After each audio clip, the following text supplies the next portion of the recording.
Jeg hedder Per Cushion, og jeg er uddannet musiker på Musikkonservatoriet.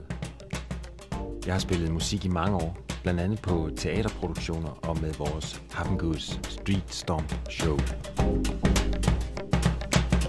Stomp Along er musikalsk teambuilding, hvor alle kan være med.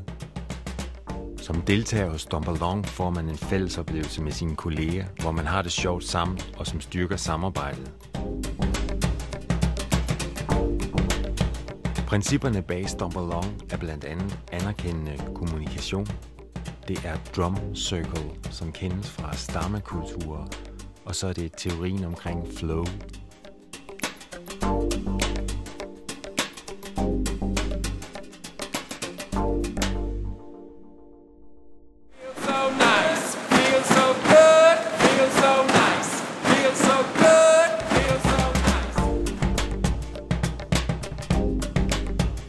Kunderne hos Stomp Along er typisk virksomheder, store eller små, i hele landet, og så er det institutioner og organisationer af forskellige karakterer, som alle sammen har det ønske at skabe en sjov fællesoplevelse for deres personale ved møder, konferencer, kurser eller firmafester.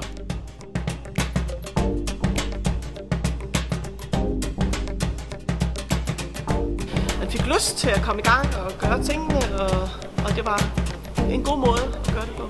Jo, men her der griner vi jo både af os selv og med os selv og de andre, og det synes jeg, det var det er jo fedt jo. Man bliver russet sammen, man får lov at skype ud, og jeg synes, det var rigtig fedt, altså man blev russet sammen på en anden måde, end normalt ville gøre ude i virksomheden, og det er jo det handler om, at lære hinanden at kende, også på andre måder, end bare når du er på job.